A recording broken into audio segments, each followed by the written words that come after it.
Coming up on RDTV, we got a heck of a show for you tonight. We're going to go back to 1968 in Eugene with a special series done by Rob McMichaels and Bill Getz.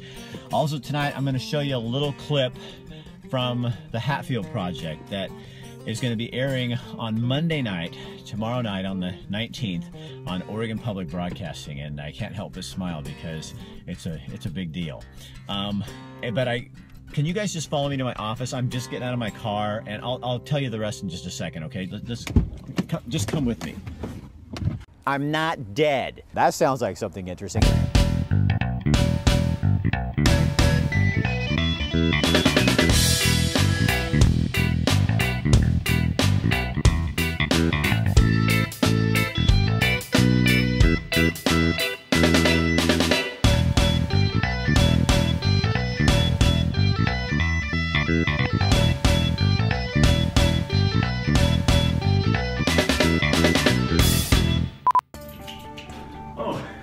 Made it. This is my office at the 5th Street Public Market. Come on in. I'll tell you more about the show. So, welcome to my digs at the 5th Street Public Market. So tonight on the show, we got some great stuff. We're going to take you back to 1993 at KEZI when photographer Bill Getz, who still works for me today, shot a series with Rob McMichaels, who teaches at the University of Oregon today. They did a series on Eugene in 1968. This is so fun. You're going to see people you remember. You're going to see things you remember and topics you remember. We're going to show 2 parts tonight, and then the conclusion will be next week. Tonight, our first chapter in the life and times of Eugene Springfield 25 years ago. It's a journey into a time machine, and it's called Remember When? Flashback to '68. Our tour guides as we travel through time are reporter Rob McMichaels and photographer Bill Getz. We start off with a look at our country and our community in the year 1968.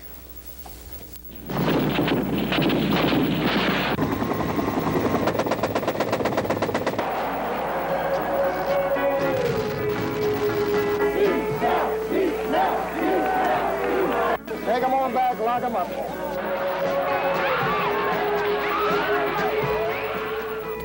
It was week after week of shocking event after shocking event, and I think that people were both personally, politically, and socially careening, trying to find their own balance. There will be no tranquility in this nation until the Negro has his freedom. 1968. America had never seen a year like it, at least not since the Civil War. It was the best of times, it was the worst of times. Oh my God. Senator Kennedy has been shot. Certainly wasn't the best of times. Nobody would want to go through the Vietnam War again or any of the stuff that was associated with it. But overall, it was a fun year.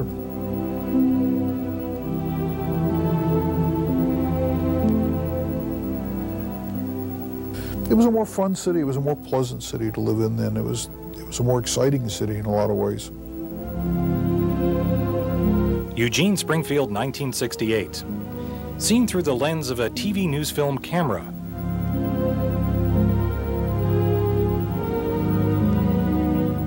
In a way, they're home movies, profiling our town, in black and white images,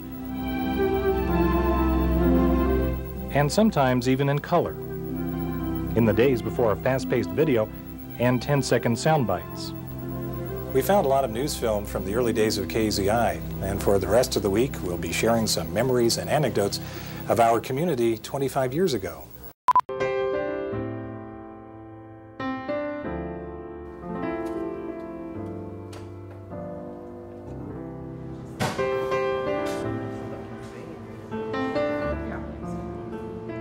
Look, it's Dr. Fryfield. Hey, Dr. Fryfield.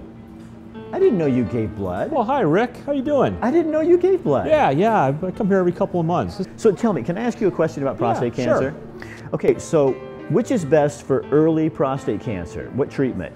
Surgery, radiation, or active surveillance? It really depends on the cancer itself and the age of the guy and to some extent what he wants and what he thinks might be the best. They can all cure prostate cancer.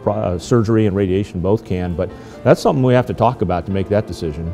So if you were me, which one would you choose? It really depends on what you would choose. That's where we have to sit down and we have to talk about it. There are pros and cons of everything. There are side effects that are different of each of those, and boy, it takes a long time to sit and explore all of that. So everybody tells me to do something different. My next door neighbor had this treatment, he said that worked. My uncle had a different treatment. What do you do? I think it's good to get an idea of what their experience is, but ultimately it's a decision that each fellow has to make that's the right one for himself.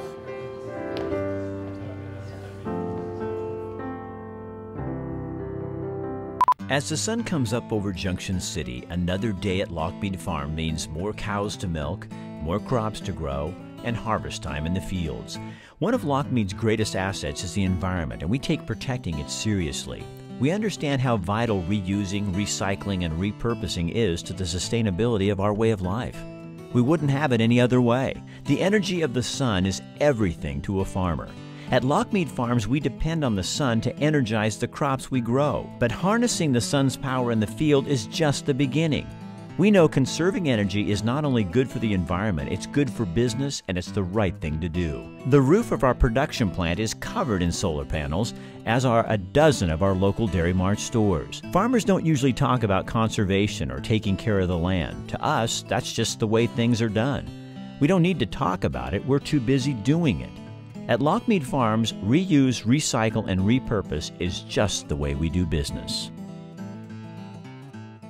Probably wonder why I'm shooting this show from my phone in my office, just because I'm so dang busy with people calling. It's not a bad problem to have with videos and bids, and we're getting a lot of customers and a lot of interesting stuff's gonna come up later this month, but I don't have time to go out and shoot anything right now.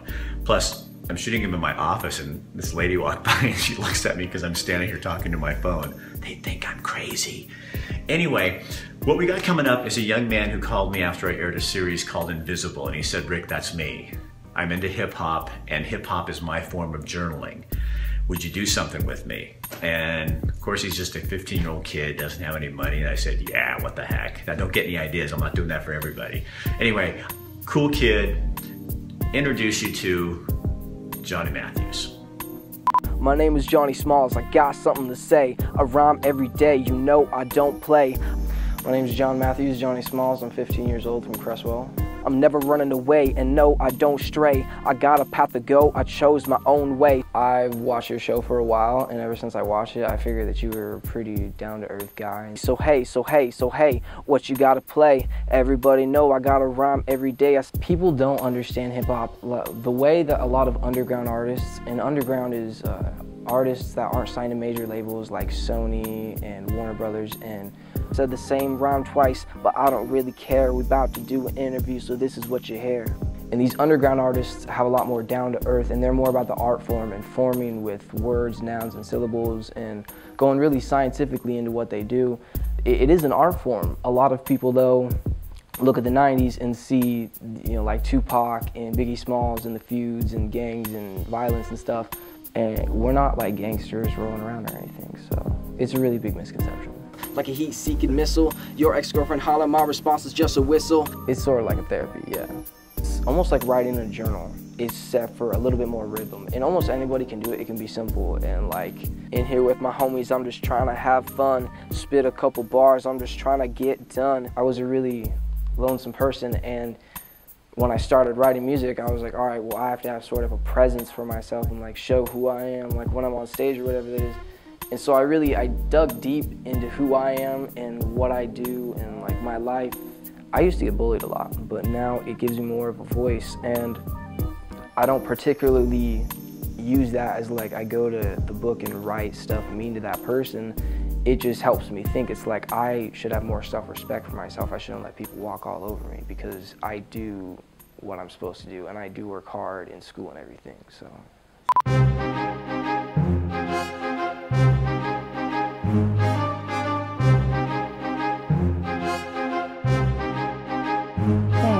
So it's a time machine for people to be able to look at those things, to handle the things that have been handled by people over the centuries. And with visual media, like in this collection or any other moving image collections, it's even intensified because you're seeing the images. It's the that were recorded in 1968 of Steve Prefontaine on the track, or of Dave Frohnmeyer in 1973 with his plaid jacket talking about grass seed burning, or about the Rajneeshis, you know. So it transports you back to a time.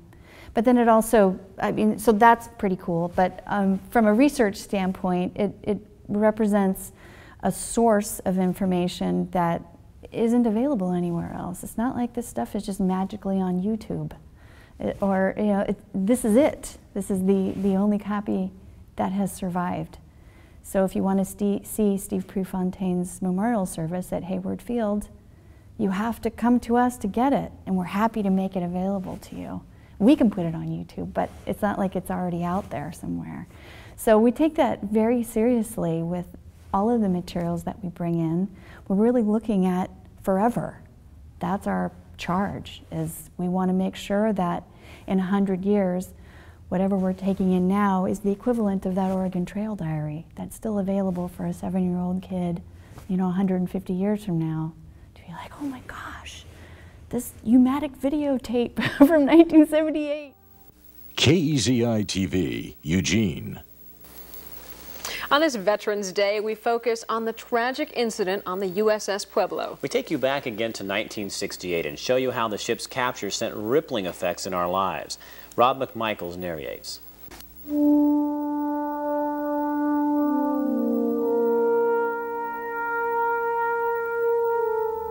Hardly a week went by, it seemed like that somebody in the Emerald Empire, we weren't having a story about some soldier or Marine, Air Force serviceman from this area being killed in Vietnam.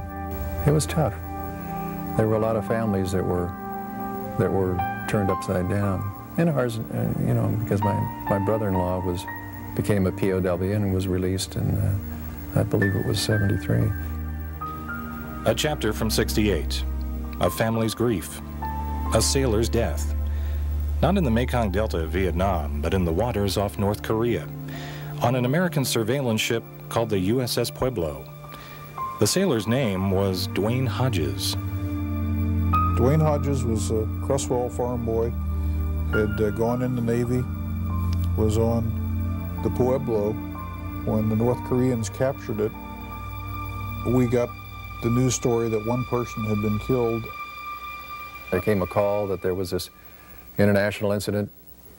One of the people on board the Pueblo, it's a small boat, was from Cresswell. So we thought we would go down and talk to the parents of Dwayne Hodges. And so there they were, the only, you know, they had a picture of their son. So we talked to them very briefly. We're sure hoping and praying that God will move and bring that ship out without no more harm. Visited with them very shortly, not knowing, you know, what was going on, who the victim was or anything like that. And then the next morning we find out that it was their son. And I think those things kind of hit you harder.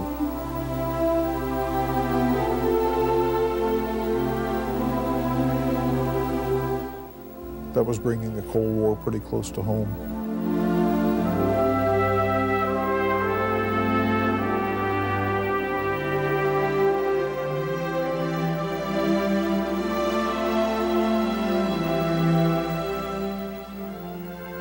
The irony of that worked on my mind for a long period of time, still does.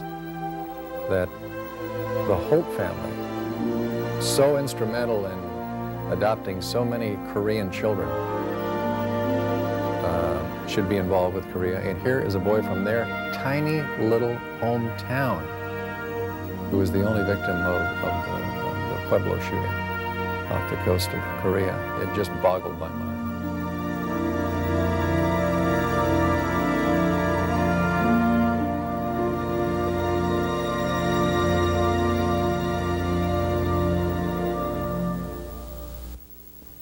It was a hard year.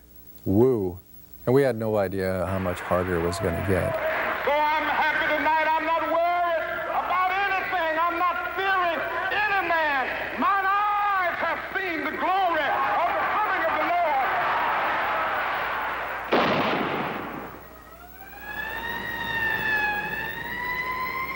It is ironic, and it is also terribly sad, that the world's greatest pacifist since Mahatma Gandhi should succumb to violence, should succumb to the bullet of the assassin.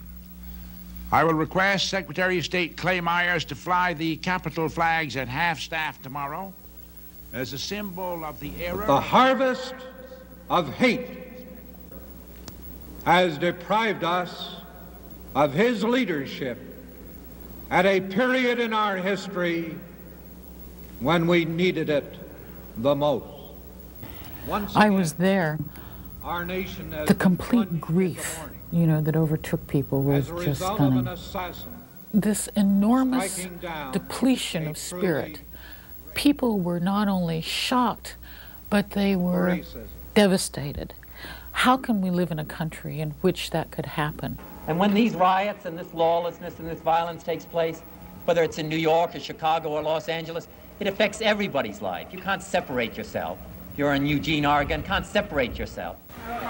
When Bobby Kennedy came to town, Fred Webb was a KZI-TV newsman. In fact, one of the best incidents I ever had was not when he was campaigning. He went over to Hayward Field and he spoke and all that sort of thing. But when his mom came to campaign, she held a little news conference down at the Eugene Hotel. There was this very proud mother who'd just been absolutely hit by tragedy. Tennis, her Bobby would be skiing someplace, or he'd be doing the rapids. What do you call them, the rapids? Shooting the rapids. The Oregon primaries, the LA election, Robert Kennedy ever lost. And he was defeated here by Eugene McCarthy. Well, I think what I've received up to now, I'd have to say I'll do well. A lot of Oregonians didn't buy the Kennedy mystique. He went from here to California where he was killed. Ladies and gentlemen, we've heard an alarming report that Robert Kennedy was shot. Oh my God. I was sitting up watching the coverage. And that's the first thing that flashed in my mind. I just remember this mom in this hotel room, and I just said, oh, God, how much more can this woman take? It was really, that's the thing that hit me more than anything else.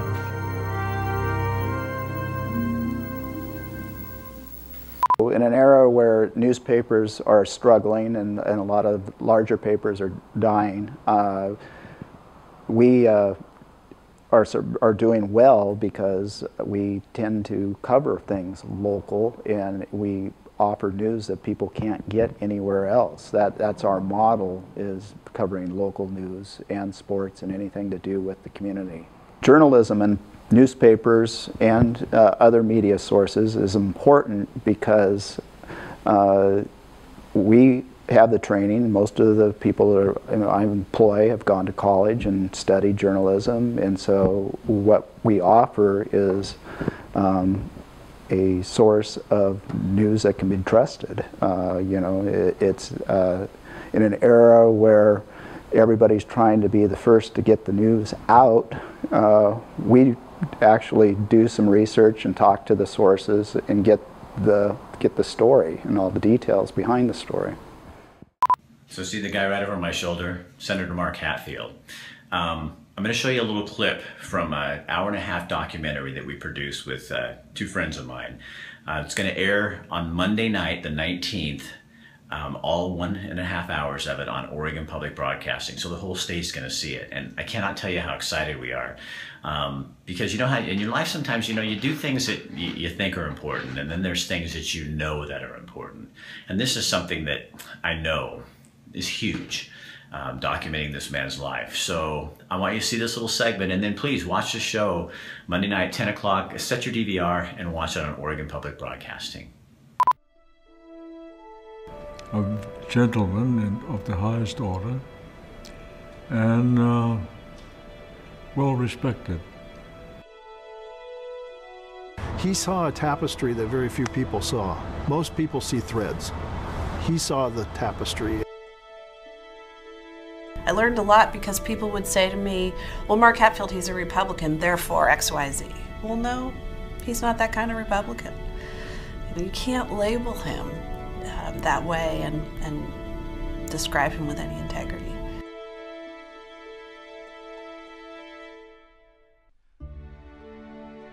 So the irony of this is that the atomic bomb may have saved his life, and then seeing what the effect of the atomic bomb was on people caused him to devote much of his life to the elimination, if possible, of these weapons from the face of the earth. We all owe our present existence, our successes, and the good things that we've been able to do for our people. We all owe that to the efforts of the Senator.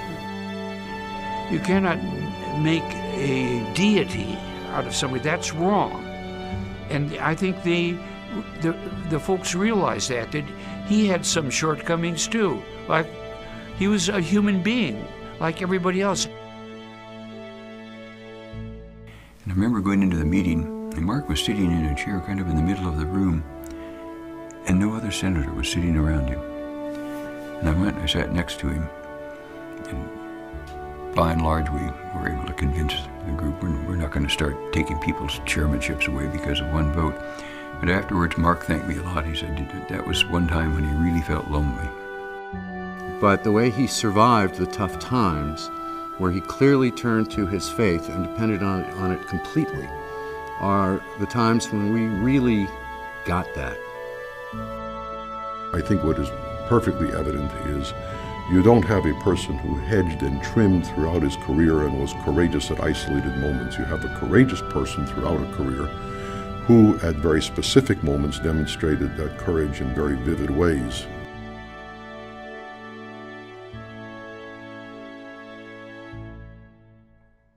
I think he has left a wonderful example for people to follow, but I think individuals have to be willing to lose.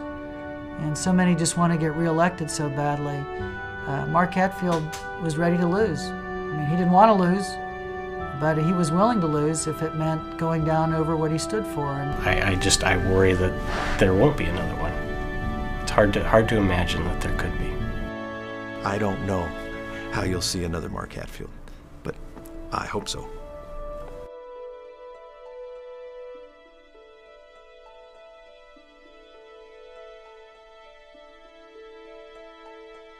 It's interesting that people with speech difficulties, stuttering, whether it's stuttering or an R sound or anything like that, for some reason it seems like people think that there's something else wrong with the person, like maybe they're not very smart. I'm Elias, and I'm 7 years old, and my grade is 2nd.